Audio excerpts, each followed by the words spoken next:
네, 지난 3일 청주지법 형사 11부는 자신의 딸을 초등학생 때부터 수년간 성폭행온 40대에게 중형을 선고했다는 소식 준비되어 있습니다.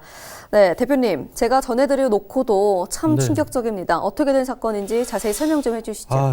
뭐 이 방송에 이런 말씀을 드리기가 참 부끄러운데요. 그러니까요. 이제 청주에 사는 이제 A 씨가 자신의 딸을 갖다가 이제 5학년 때부터 한 7년간 이렇게 이제 성폭행을 한 그런 사건입니다. 7년간이요? 그렇습니다. 네.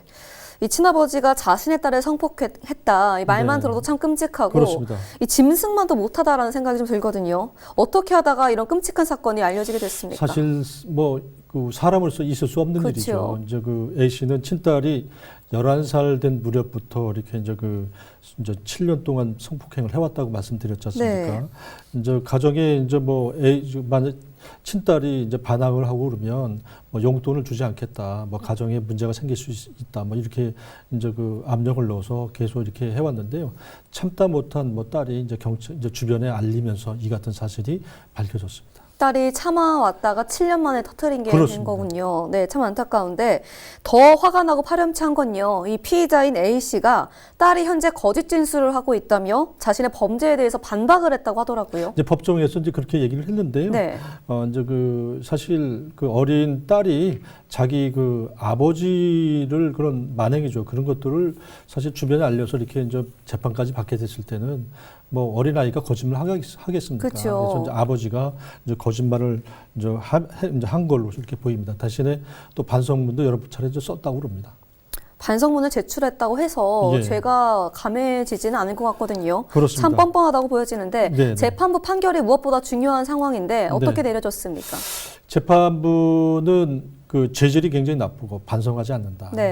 그래서 15년이라는 아주 중형을 선고를 했습니다. 15년. 그렇습니다. 중형이라고 얘기하셨지만 제가 봤을 때는 아주 적은 딸은 양것 같거든요. 뭐 15년간의 이제 아버지하고 격리돼서 살게 되겠지만은 어쨌든 딸은 사실 충격으로 사실 뭐 학교 생활이라든지 사회 생활이 정상적으로 하기 어렵다고 보는데 이런 부분들이 사회 어떤 프로그램에 이제 따라서 잘 치유할 수 있도록 이렇게 돌봐야 되겠습니다. 무엇보다도 그런 활동들이 더 중요하게 될 것 같습니다. 네, 이뿐만이 아니죠. 청주에서 딸 친구를 불법 촬영하고 성추행까지 한 목사가 징역형을 또 선고받았다고 하던데요. 이건 또 어떻게 된 사건인가요? 참 몰래 카메라가 사실 없는 곳이 이제 없는데요. 사실 목사님 하면 우리가 참 존경하고 이제 설교를 듣고 우리가 이제 반성도 많이 하는 그런 교회 가서 그렇게 하고 있는데 사실 목사님이 아마 이사를 좀 가게 됐던 것 같아요. 그래서 이제 피해자 집에 이제 신도이기도 하고 딸의 친구이기도 한데 한 4일 정도 이렇게 이제 거주를 했다고 그래요. 그래서 이제 화장실에 칫솔대에다가 이제 몰래 카메라를 설치를 해가지고 동영상을 아마 이제 이제 봤던 것 같습니다. 그리고 또 뭐 안수기도 한다고 그래서 이렇게 또 시체 접속도 있었고요. 근데 이제 딸 피해자가 칫솔통에서 이제 몰래 카메라가 이상한 것을 발견하고서 그것을 신고하면서 이런 범행이 발각이 됐습니다. 그렇군요. 이 존중받고 또 이런 신도이자 이런 딸의 친구를 불법 촬영을 하려 했다니 참 기가 막힌 노릇인데. 더군다나 이제 목사님이니까 말도 안 되죠. 그렇죠. 많은 분들의 존중을 받고 또 위로도 해주셔야 할 분이 이런 짓을 저질렀다는 게 말도 안 되는데 카메라는 누가 발견하게 됐습니까? 이제 피해자죠. 딸 친구죠. 딸 친구가 이제 칫솔통에다 이렇게 이제 몰래 카메라를 이제 놓은 거죠. 근데 이거를 칫솔을 아무래도 이제 뭐 사용하다 보니까 뽑아서 그러다 보니까 칫솔통에 이제 이상한 물체가 있으니까 이제 그걸 보고 확인해 봤더니 이제 몰래 카메라더라 이렇게 이제 발견된 거죠. 그때라도 알아차린 것은 다행이라고 해야 될까요? 뿐만 아니라 이 딸 친구죠. 비양을 성추행까지 했다고요. 그렇습니다. 뭐 안수기도 명목으로 이렇게 신체 접촉을 하면서 이렇게 성추행을 뭐 이제 했다고 이렇게 이제 경찰에 이제 이야기를 했습니다. 이 재판부 판결은 어떻게 났습니까? 재판부는 이제 40대인데요. 이 목사를 갖다 법정 구속을 했습니다. 법정 구속이요?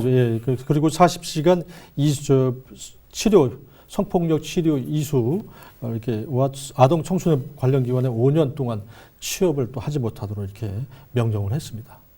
네, 이런 분이 지역에서 종교를 전파한다라는 이런 종교인으로서 앞으로 또 이 징역을 받고 행동하고 또 살아갈 일을 생각을 하니까 참 끔찍해지는데요.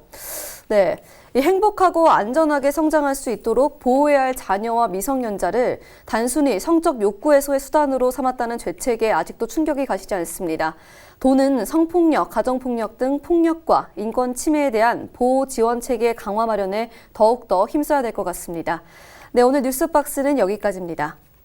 네, 도움 말씀 주신 김정은 대표님 고맙습니다. 네, 감사합니다. 네, 다음으로 우리 지역의 다양한 행사 소식과 함께 오늘 뉴스박스는 여기서 마치도록 하겠습니다. 저희는 내일 더욱더 풍성하고 알찬 내용으로 다시 찾아뵙겠습니다. 함께해 주신 여러분 고맙습니다.